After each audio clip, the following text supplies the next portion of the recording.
So I don't need to tell you. Kelly, the family meeting.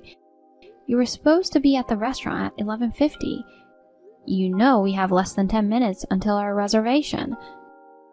We've already arrived at the restaurant and are waiting to be shown to our table. It's you and I that are getting married. It's meaningless without you. Yes, I understand. I thought it would get messy and noisy if I called you too soon, so I didn't call you on purpose. Maybe it's time I tell you the truth. Huh? What do you mean? I feel bad about canceling at the last minute like this. I'm having a baby, so I'm not going. What? I mean, my ex-girlfriend Ruth is pregnant with my child, so I'm canceling. What? Pregnant? Wait a minute. That's a terrible excuse for being late. It's not that I'm late, it's that I'm not going. If she's pregnant with my child, then I have to take responsibility as the father, and I should put Ruth first, not you, right? You understand that, don't you? Isn't it strange that you're asking me to agree with that statement? But in the world of common sense, it's a no-brainer. Your ex-girlfriend who's pregnant, or your current girlfriend who hasn't even met your parents yet. Which one should be prioritized? If you want, why don't we take a street poll and ask? I'm sure there would be a lot of people who would say that Ruth should be given priority, right? So I'm just saying, it's absurd to ask me, the fiancé who had a promise to marry you, about this. In the first place, you have no common sense when you have a relationship with another woman while you have a fiancé. You see? This is the kind of hassle I thought it would be, so I decided to tell you about the pregnancy at the last minute. Huh? Hey, could it be the reason you said you were going out for drinks and didn't come home is because... Oh, you figured it out? That's right, Ruth told me she was pregnant, so we were celebrating. Oh, of course, Ruth is pregnant, so she didn't drink any alcohol. It wouldn't be good for the baby. I want the fruit of our love to be born happy and healthy. I can't believe it. The fruit of your love? You're just trying to run away from your responsibilities. Anyway, I'm breaking off the engagement. This is a done deal. Kelly, it's not that simple, is it? Oh, is that so? You're an adult. You're worried about being thrown out all of a sudden? If you want to get married, I'll introduce you to other guys. Huh? You're just going on and on. That's what the problem is. Would you stop just making stuff up? Well, I'm sorry, but women after 30 are barely marriageable, and there's not much time left. You're afraid I'm going to leave you, and you're going to be single forever, aren't you? You're not very pretty. You don't know if there's anyone who'll take you, right? I've had enough of this. You've stepped on me so much, I wouldn't ever think of marrying a man like you. Oh. Well then, I'll just say that our engagement has been called off. It's not done yet. Hmm? I want compensation. Ah, there you have it. Well, okay, tell me the amount later. I talked to Ruth, and we've decided to get the marriage license by the end of the day. I'm glad you understood without any problems. Of all people, that Ruth. That's right, that Ruth, the popular, fun-loving girl. I'm really happy. That's not what I meant, but whatever. Don't come crying to me later. Huh? I'm amused that you're still so stubborn. I'm not going to cry.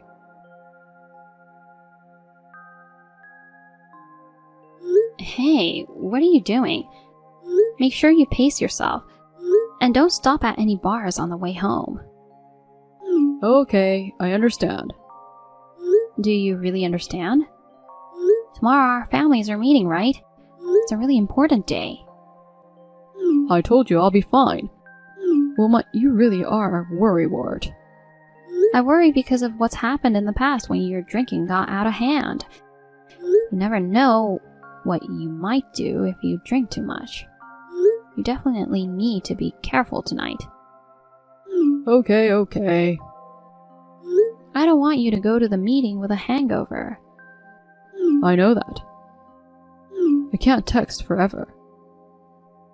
Really, please be good.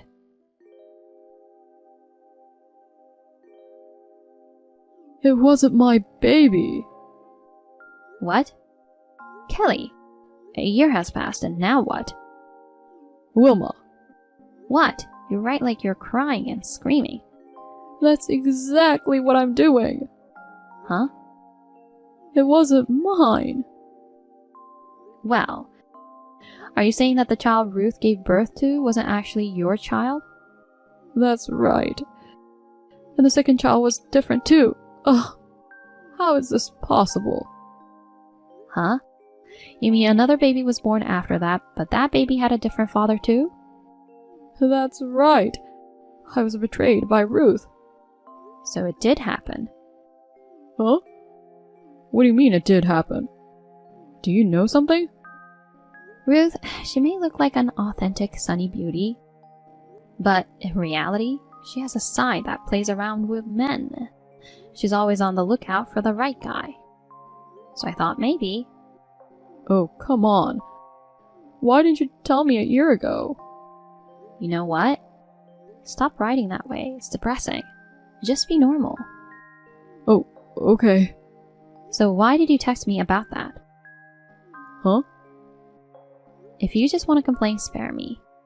The only reason I hadn't blocked you yet was because I was just checking up on you after the engagement was called off, just in case something happened.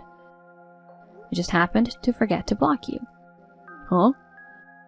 So do you just want to complain? No, Bullseye? Then I don't want to hear it, so I'll block you. Thanks for giving me just the right opportunity. Okay, bye.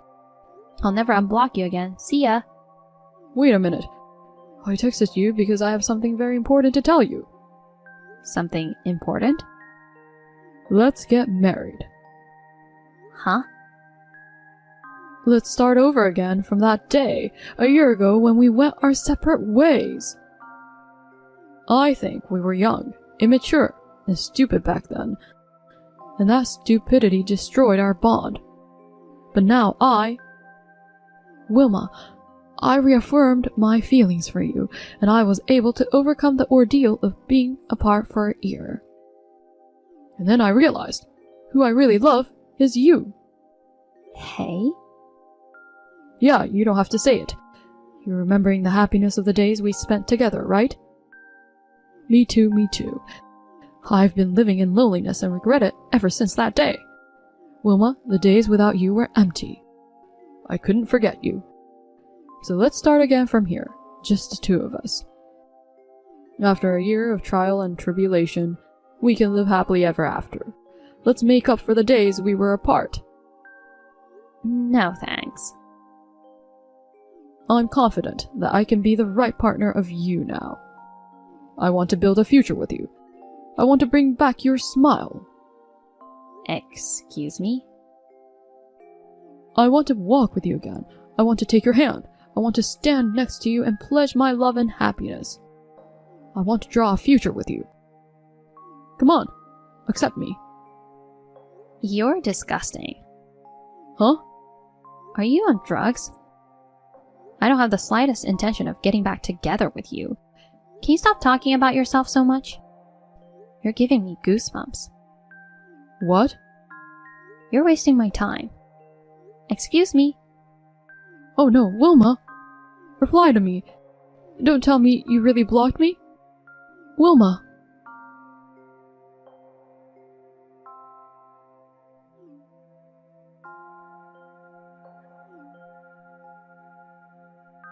Wilma, why didn't you come out of the apartment? Huh? Who is this? Kelly. You again. I got a new cell number and a new text account. I've blocked you. That's not the point. Why didn't you come out of your apartment? What are you talking about? I realized that my failed re-proposal 2 months ago was due to the fact that we didn't meet in person and did it by text. So I decided to make it work this time, to increase the odds of that happening. I spent 2 months preparing for it. The bottom line is, you didn't come out of your apartment, and the neighbors called the police and made a big deal out of it. I know you're shy, but you could have been honest and accepted my love before it turned into a police matter. So what did you do? You saw what I did. You know what I did. It was a flash mob proposal. Huh? What? Flash mob? You mean the kind where a bunch of passersby suddenly start dancing and you surprise them with something at the end? Yes, that's right. For the past 2 months, I've gone to the trouble of arranging a vendor and getting 50 people for the flash mob. I've practiced a lot to make my re-proposal to you a success. I was going all out to propose to you, using up all the money from my divorce from Ruth. Why didn't you come out of your apartment? Where did you do that? In front of the West Side Apartments, of course, where you live. I moved out a long time ago. Huh? What could I do? I didn't want to give up too much personal information. It seems as though it's caused problems for people who aren't involved, so I'll tell you. I'm already married. I don't have any feelings for you. Huh? By the way, I'm pregnant with my husband's child. I'm 5 months along. You're married? So you really didn't know?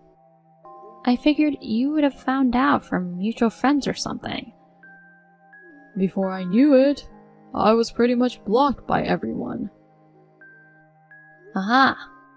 Well, that would certainly happen. You had a fiancée, cheated on her, and even had a child with your lover. And it was with that Ruth. Yeah, that's how it should be. Don't be convinced just by that. Anyway, that's what I've been up to. Please don't leave me. Before I knew it, even my parents moved somewhere else. My parents' house disappeared and I've lost touch with them. You're all I've got. Hey, you still love me, right? You married your current husband out of compromise, didn't you? Our love isn't over yet. You'd choose me over him, right? Gross. What? You'll have to excuse me. I'm getting annoyed. It's really bad for the baby. Wilma! You're grossing me out, so don't talk anymore. No. This just ends with me being embarrassed.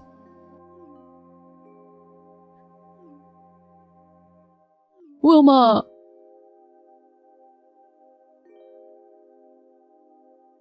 Later on, I probed a friend of mine who still lives in that apartment building. That flash mob fiasco? It was Kelly. I was astonished and laughed out loud. He had done it quite spectacularly.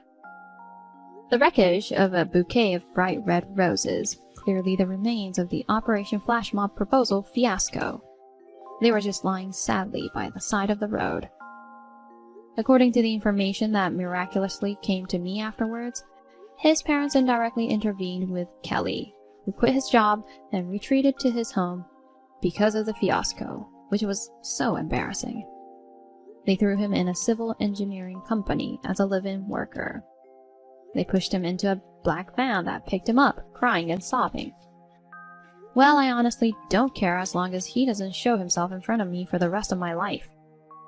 I have my son safely, and I'm doing my best to raise him now. My annoying ex-boyfriend is gone, and I am happy to live with my sweet husband and my beautiful son. Are Mom and Dad on vacation? Do you know anything about it? Traveling? No, I don't really know. They haven't been home since the day before yesterday. And I can't get them on the cell phone. Did you see what was on the table? There was a bank book in my name with $5,000 in the account. There should have been a letter too. Oh yeah, there was, but... You didn't read it? I looked at the first part of the letter, but he said something about the future and how being still unemployed at 35.